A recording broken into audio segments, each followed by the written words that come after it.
Perkenalkan Bu, nama saya Karen Francia Tapea dengan NIM 31S24025. Di sini saya akan menjelaskan mengenai difusi dengan reaksi kimia homogen.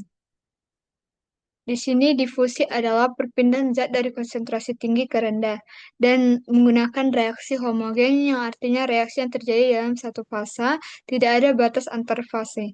Dan proses kedua ini terjadi secara simultan dan saling mempengaruhi.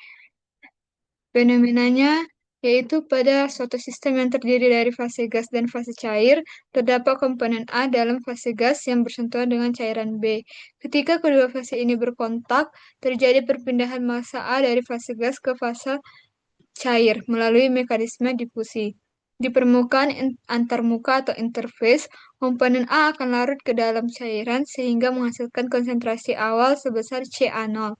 Selanjutnya A akan berdifusi ke arah dalam cairan atau arah sumbu Z akibat adanya perbedaan konsentrasi. Namun saat proses difusi berlangsung, komponen A tidak hanya berpindah tetapi juga mengalami reaksi kimia homogen dalam fase cair. Misalnya A bereaksi menjadi produk. Reaksi ini menyebabkan konsentrasi semakin berkurang seiring bertambahnya usia dari permukaan. Pada gambar ini saya akan menjelaskan mengenai perpindahan massa dan panas.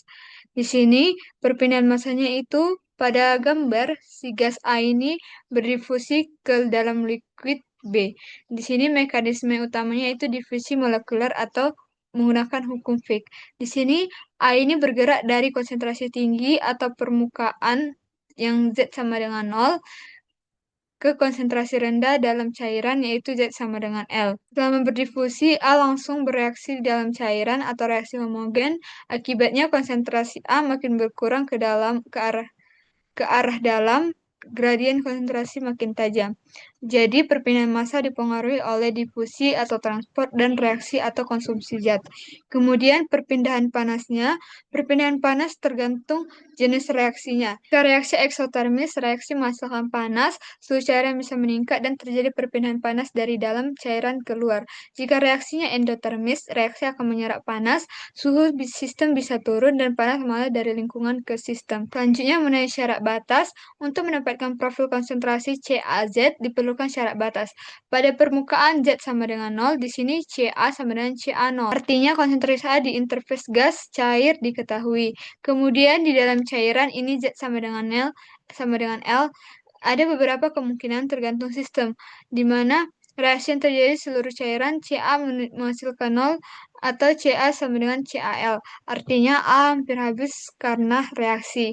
Atau jika lapisan cukup tebal di sini Ca sama dengan 0 saat Z itu tak hingga. Jadi di sini Z sama dengan 0 itu sumber A atau dari gas, sedangkan Z sama dengan L atau tak hingga, di sini daerah konsumsi atau reaksi dominan. Jadi bagian atas ini A masuk dan bagian dalam ini A-nya habis. Kemudian ada asumsi dari fenomena ini. Yang pertama dia kondisi tuna atau steady state. Di sini tidak ada perubahan konsentrasi terhadap waktu sehingga dCA per dt sama dengan 0. Kedua, sistem satu dimensi atau arah Z saja. Di sini perpindahan massa hanya terjadi tiga lurus permukaan atau arah Z, sehingga variasi pada arah lain diabaikan. Dan yang ketiga, tidak ada aliran konveksi atau fluida diam. Di sini perpindahan massa hanya terjadi karena difusi molekuler tanpa pengaruh aliran fluida. Yang keempat, koefisien difusi konstan atau D konstan. Di sini nilai difusivitas tidak berubah terhadap posisi maupun konsentrasi. Kemudian reaksi kimia homogen dalam fase cair. Reaksi terjadi merata di seluruh volume cairan, bukan di permukaan atau katalis padat. Dan yang terakhir, kondisi isotermal. Suhu dianggap konstan sehingga tidak ada pengaruh perpindahan panas dan konstanta reaksi dan difusi tetap. Selanjutnya kita masuk ke penurunan rumusnya. Laju alir massa masuk saat Z itu NaZ saat Z. Kemudian laju alir massa keluar saat Z tambah delta Z yaitu NaZ saat Z tambah delta Z. Kemudian laju konsumsi A sepanjang delta Z, maka delta Z sama dengan min K aksen 3 kali Ca delta Z. Kemudian kita masuk shell massa balance-nya, yaitu laju massa masuk dikurang laju massa keluar ditambah laju konsumsi dalam reaksi sama dengan 0. Maka lajunya itu S NaZ saat Z kurang S NaZ saat Z tambah delta Z kurang K aksen 3 CA sama dengan 0. Kemudian dibagi dengan S delta Z, maka SNAZ Z kurang SNAZ Z tambah delta Z per DZ kurang K aksen 3 kali CA sama dengan 0. Dilimitkan, hasil limitnya itu min DNAZ per DZ. Kemudian kita substitusikan hasil limitnya tadi, maka hasilnya akhirnya yaitu DNAZ per DZ tambah K aksen 3 CA sama dengan 0. Kita buat jadi persamaan 1. Kita masuk ke hukum fix. AZ sama dengan min CDAB kali DXA per DZ tambah XA kali NAZ tambah BZ. Di sini konsentrasi A kecil, maka XA sama dengan 0. Maka NAZ sama dengan min CDAB DXA per DZ, maka NAZ sama dengan min DAB DCA per DZ. Kemudian nilai NAZ ini kita substitusi ke persamaan 1, maka hasilnya seperti ini, hingga didapat nilai akhirnya yaitu DAB kali D kuadrat CA per DZ kuadrat kurang K1 aksen 3 CA sama dengan 0. Kita buat jadi persamaan kedua. Kemudian kita masuk ke bilangan tak berdimensi, yaitu R sama dengan CA per CA0, C sama dengan Z per L, theta sama dengan akar K1 aksen 3 kali L kuadrat per DAB, kemudian theta kuadrat yaitu K aksen 3 K1 aksen 3 L kuadrat per DAB. Kemudian kita substitusi bilangan tak berdimensi ke persamaan 2 tadi, yang ini.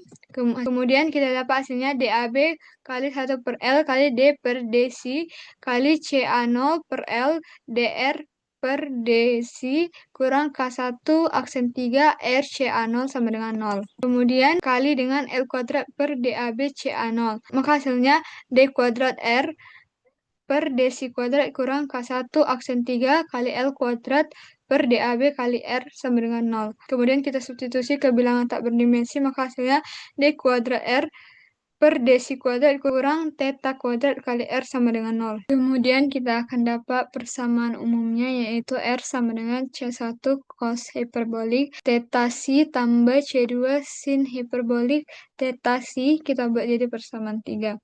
Kemudian kita masuk ke kondisi batas. Untuk BC1, dia C sama dengan 0, maka R sama dengan 1. Di sini, untuk boundary condition yang pertama, saat di Z sama dengan 0, karena Z sama dengan 0, maka C itu sama dengan 0. Maka R sama dengan CA per CA0, sehingga R sama dengan 1, pada C sama dengan 0. Selanjutnya, boundary condition yang kedua, saat C sama dengan 1, dr per dθ itu sama dengan 0. Karena C sama dengan Z per L sama dengan 1, maka diturunkan, maka dCA per dZ sama dengan CA0 per L kali dr per dC. Karena dCA per dZ sama dengan 0, maka dr per dC sama dengan 0 pada C sama dengan 1. Di sini C sama dengan 0, maka R sama dengan 1, maka permukaan adalah sumber A, sehingga di sini konsentrasi maksimum. Kemudian boundary condition yang kedua, C sama dengan 1, dr per dC sama dengan 0. Jadi di sini tidak ada perubahan konsentrasi, tidak ada flux difusi, dan sistem tertutup di bagian bawah.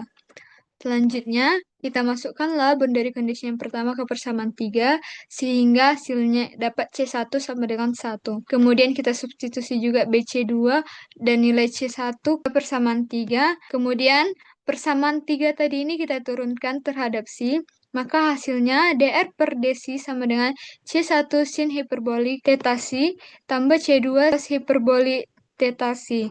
Kemudian kita substitusikan boundary condition-nya, maka 0 sama dengan C1 tadi sama dengan 1, 1 sin hiperbolik theta kali 1 tambah C2 cos hiperbolik theta kali 1. Maka C2 cos hiperbolik sama min sin hiperbolik theta, maka C2 sama dengan min sin hiperbolik theta per cos hiperbolik theta. Kemudian kita substitusi nilai C1 dan C2 ke persamaan tadi, ke persamaan 3 atau persamaan umum tadi, maka R sama dengan cos hiperbolik theta kali C kurang sin hiperbolik theta per cos hiperbolik theta kali sin hiperbolik theta kali C. Kemudian hingga dapat hasil akhirnya yaitu R sama dengan cos hiperbolik kali theta kali 1 kurang C per cos hiperbolik theta. Kemudian kita substitusilah ke bilangan tak berdimensi, sehingga kita dapat nilai hasil akhirnya yaitu CA per CA0 sama dengan cos hiperbolik kali akar K1 aksen 3 kali R kuadrat per DAB kali 1 kurang Z per L per cos hiperbolik kali akar K1 aksen 3 kali R kuadrat per DAB. Sekian dari saya, Bu. Terima kasih.